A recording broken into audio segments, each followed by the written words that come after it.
Welcome to the Deep Dive, where we transform a vast ocean of information into the essential knowledge you need to navigate the world. And to you, our listener, thanks for sharing this incredible set of sources. It gives us this really high-definition snapshot of the world just days before Christmas 2025. It really does. It's a moment just packed with contradictions, isn't it? Oh, completely. The reports show a world that's sort of operating on wildly different clocks. You have these pockets of, well, almost unbelievable local success and efficiency. And then right alongside that, you have these high-stakes global conflicts, this deep economic anxiety that's changing everything. Yeah, how companies plan, how consumers spend, and then there are these cultural moments that, can easily get lost in all the noise. Exactly.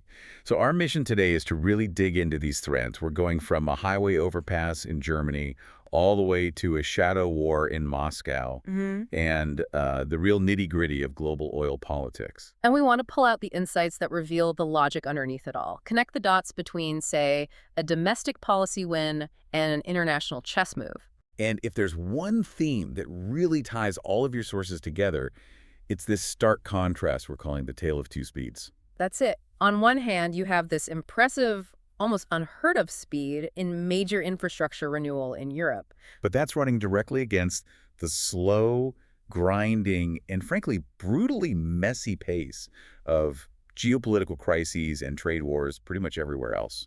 So let's start with the surprise success story, because it really offers a powerful blueprint for how things could work. We have to kick things off in Germany with this just incredible feat of engineering and administration around the Ramadan Bridge. Yeah, for anyone who isn't familiar, the context back in 2021 was, truly shocking. This wasn't just a bridge that needed some repairs. This is on the A45, a vital north-south route near Ludenscheid, and they had to close it. Immediately. And immediately is the key word. The assessment found the bridge was facing acute collapse danger. So no warning, no phase closure. None. No chance to reinforce it. It was just structurally condemned. They had to take it off the map literally overnight. Just imagine the logistical chaos. An artery like that just gone. And the effects were, well, they were devastating and they were instant. The sources detail the immense suffering the whole region went through for nearly 4 years. 4 years. We're talking constant gridlocked traffic jams, right? Massive diversions through tiny towns that were never meant to handle that volume. Exponential increases in noise and pollution in these previously quiet little communities. I saw the sources quote Dirk Seifert, a local CEO.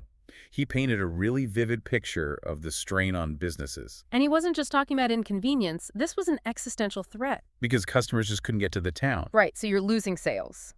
But he said what was maybe even more critical was the employee turnover. People just couldn't do it anymore. A commute that used to take 20 minutes suddenly becomes a 2-hour round trip. People just quit. It fundamentally redrew the economic map of Ludenscheid. But there was this one fascinating human detail in his account. He said that despite all that frustration and hardship, the region grew together. Yeah, that's a crucial piece of context. They found this new sense of community resilience precisely because they were all suffering through the same failure together. And that local resilience is the backdrop for the triumph that followed. And what a triumph.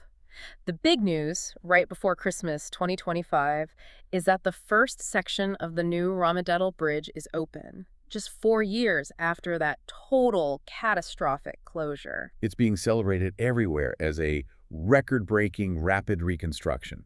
It's a source of huge regional relief, but also, a big political messaging moment. Oh, absolutely. Made in Germany means something again. The emotion in the report's drivers feeling liberated, you just don't see that kind of language attached to a bridge opening. It is genuinely impressive. But for you, the learner, the most important question has to be, how? How did they do it? Yeah, German bureaucracy is legendary for its slowness, its complexity. How did they pull off a speed run that everyone thought was impossible? The answer is systemic change. And this is the core insight for anyone interested in public administration or really any large organization. They called it a model example, right? Because it completely shattered the traditional sequential way of doing things. Normally you have planning, then you have permitting, then you have bidding, then you have construction. And each step is handled by a different agency, a different firm. Exactly. And that creates what the experts call interface problems. And those handovers, the interface problems, that's where the years just disappear, isn't it? Precisely. This project used an integrated approach. Meaning the entire process planning, permitting, construction was all condensed and assigned to a single, powerful company. They ran phases in parallel whenever they could. So, for instance, the engineering design was happening at the same time as the environmental impact studies, not one after the other. You got it. That cuts the timeline dramatically. So they didn't just contract the build, they contracted the entire administrative headache to one entity who then had the power to manage the whole sequence. That is a massive streamlining of German procurement law. It's a huge deal. And they backed it up with, well, with money. Pure market incentives. The sources are clear on this. The government offered significant premiums, big bonus payments for finishing early. So they aligned the contractor's financial interest directly with the public's need for speed.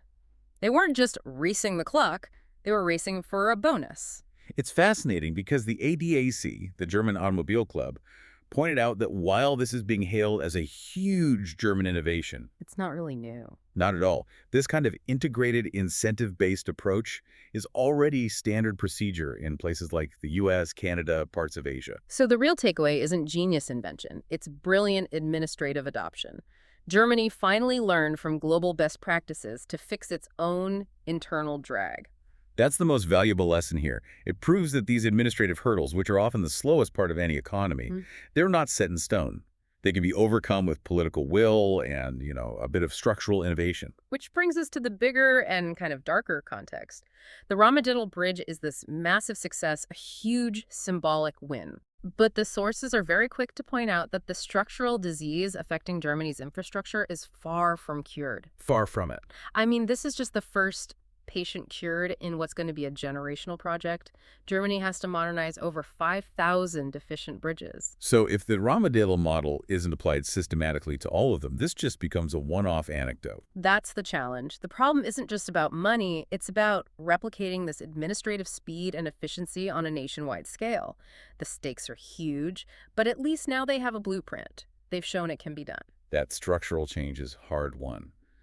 Okay, let's pivot from that localized triumph of German engineering to a far more dangerous and vastly slower kind of conflict. A very different speed. Yeah, we're moving about 1,000 kilometers east to a much more volatile geopolitical stage. So we transition immediately into this high-stakes environment where violence is, well, it's explicitly used as a form of communication. And the event is a car bomb, detonated in southern Moscow on the morning of December 22nd, just before 7 a.m.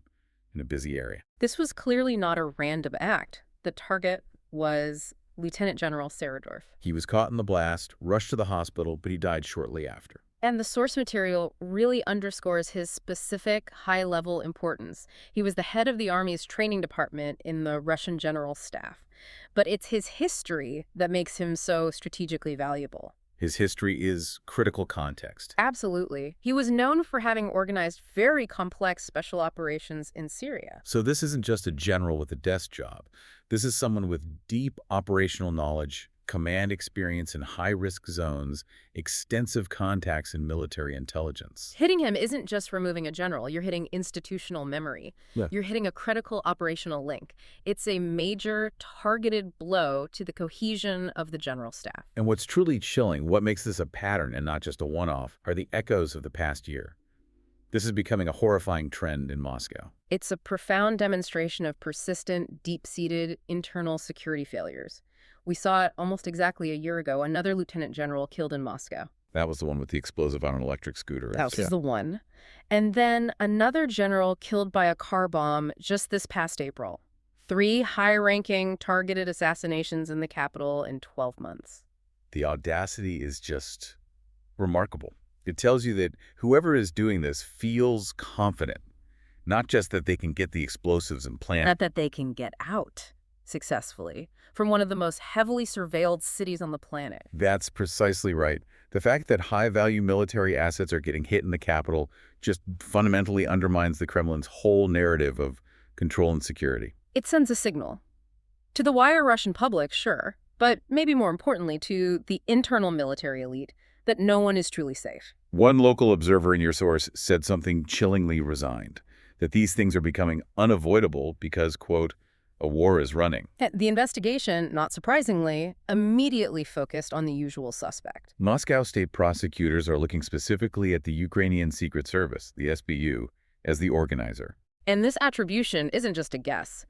The SPU has previously, and quite openly, taken credit for similar deadly attacks on high-ranking Russian officers, both in the capital and in occupied territories. So we are watching a shadow war of escalation.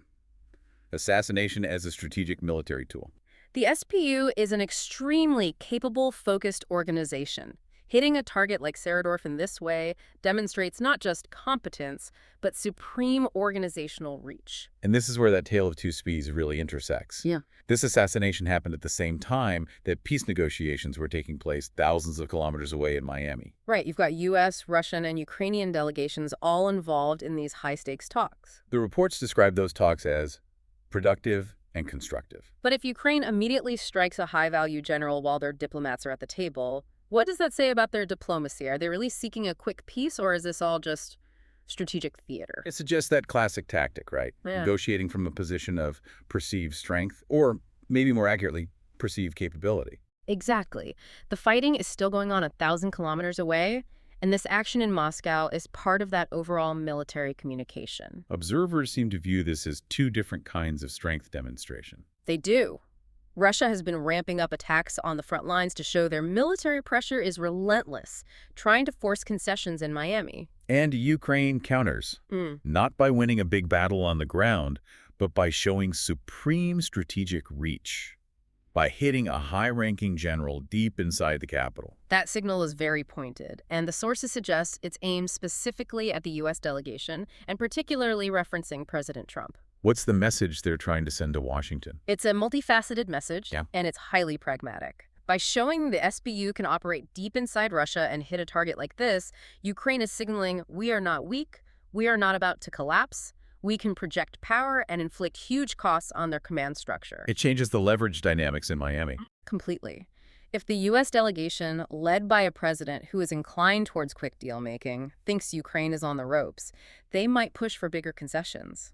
This act says, we are capable, we are resolute, and any peace deal has to reflect our strength. It's a brutal, bloody negotiation tool, using espionage and violence to stiffen your diplomatic hand. The talks might be constructive, but the conflict is still shaping the terms of negotiation in the most violent way possible. It certainly makes the conversation in Miami feel abstract compared to the operational reality on the ground. It does. All right, from that hot zone, let's turn our attention to the Caribbean, where a crisis is unfolding less dramatically, but with just devastating human consequences. Moving to Cuba, we find a structural crisis. It's defined by economic decay and energy starvation. The sources describe Cuba, once the spearhead of the Eastern Bloc, as now having the morbid charm of an uncontrollably crumbling state. That phrase really captures the systemic nature of the decline.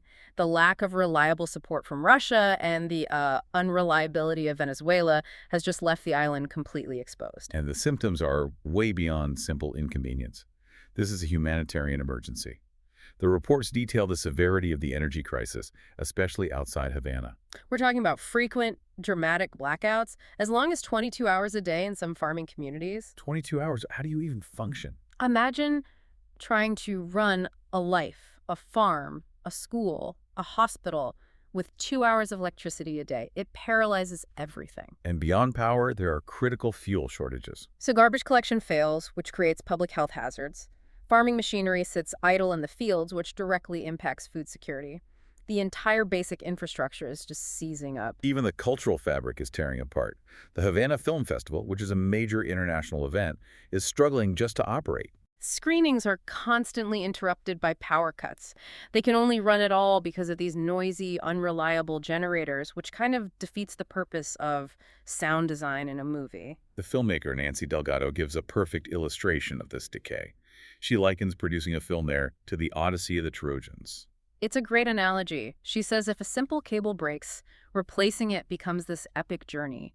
It's not a trip to the store, it's a search that can take months because the supply chain has utterly collapsed. That micro-level failure is the real sign of systemic rot. It is, and the collapse is clearly multi-layered. The sources point to long-term socialist mismanagement, which has stifled productivity, combined with these crippling U.S. sanctions that cut off access to international markets and finance. And on top of all that, they just had a fever epidemic in eastern Cuba after Hurricane Melissa.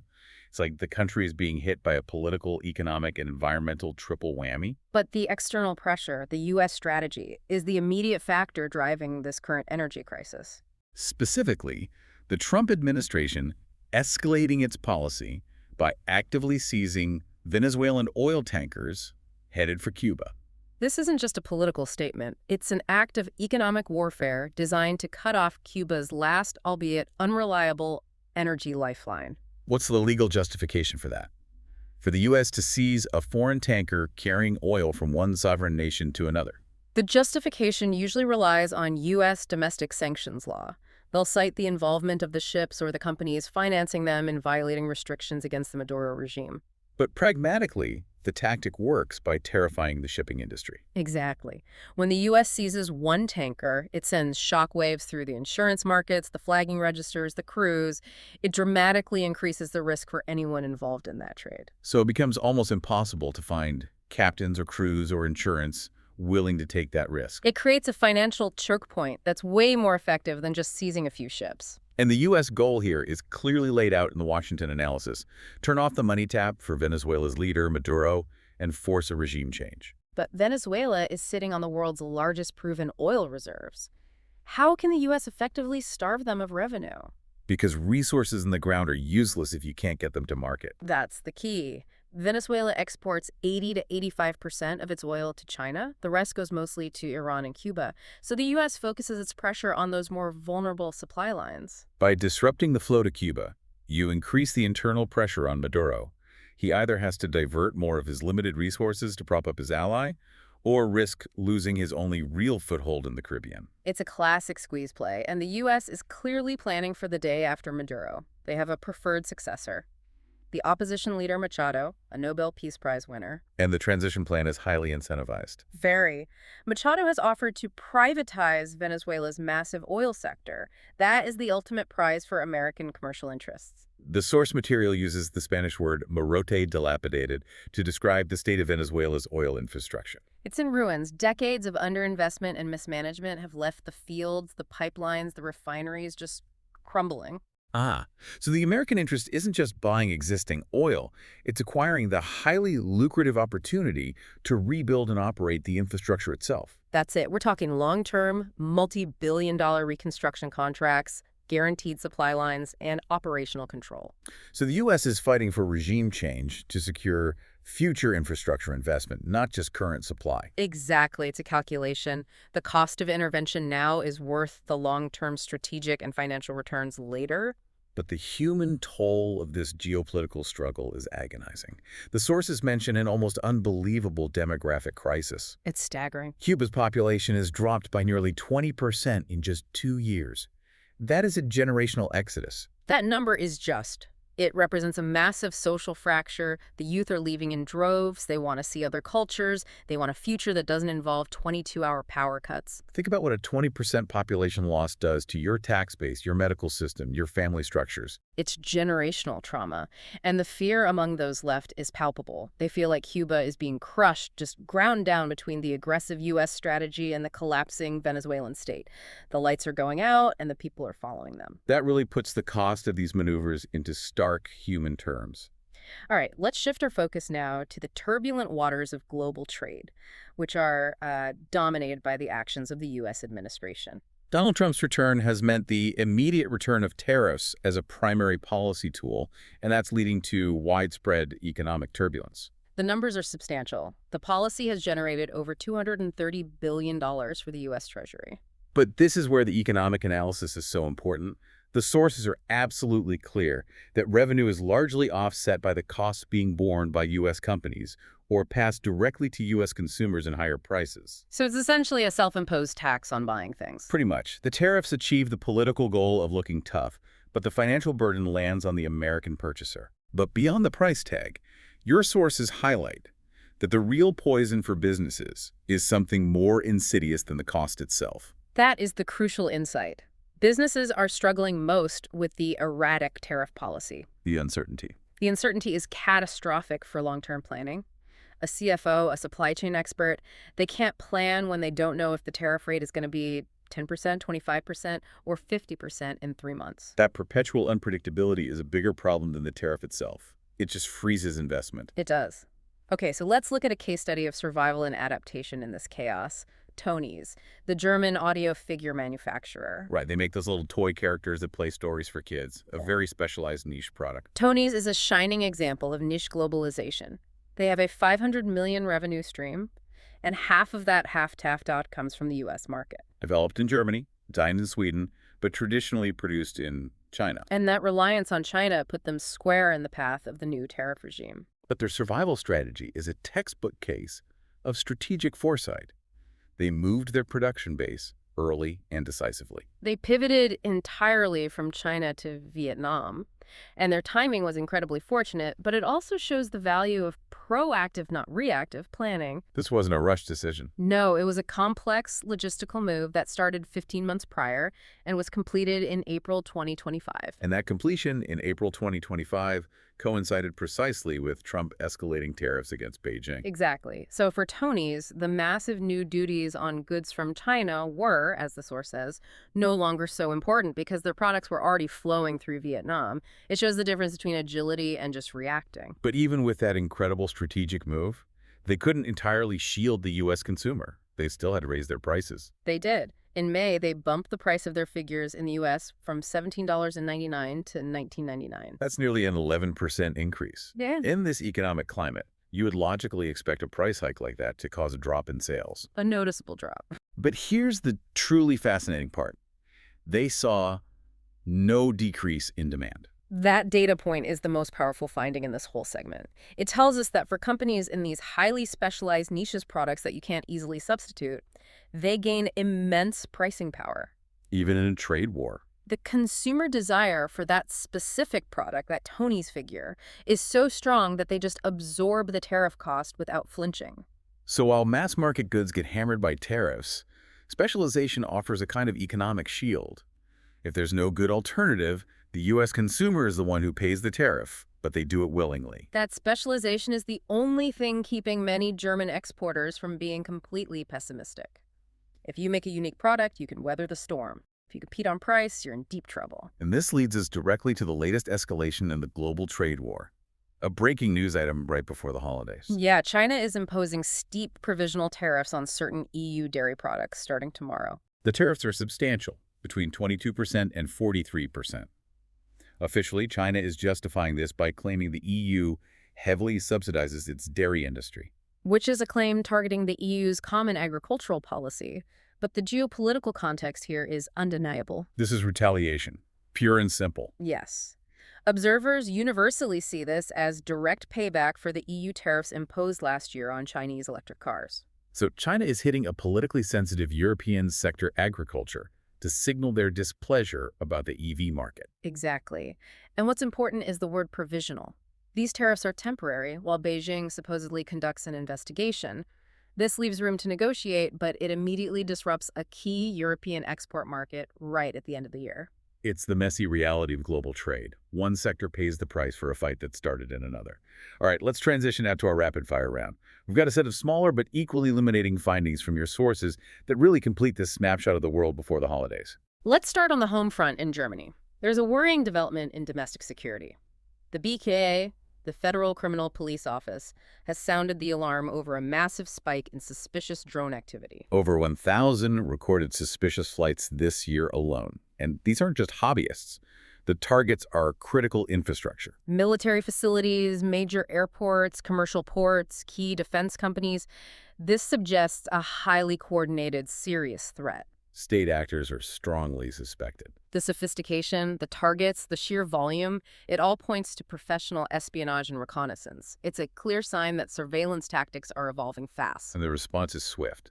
Germany's opening a new drone defense center in January. Unnecessary move. They have to centralize their countermeasures against this kind of threat. Okay, next up, a regional conflict that rarely makes global headlines but keeps claiming lives. Yeah. The border dispute between Thailand and Cambodia. Right, this has been simmering for decades over disputed temple areas and boundary lines. There was a moment of hope. Both sides were scheduled for talks next Wednesday at an ASEAN meeting to try and get a permanent ceasefire. And in these kinds of long-running conflicts, any move towards dialogue is usually good news. But the reality on the ground just immediately undercut the diplomacy. Almost instantly, Cambodia reported new Thai air attacks on border positions. A tragically swift move from diplomatic promise back to military reality.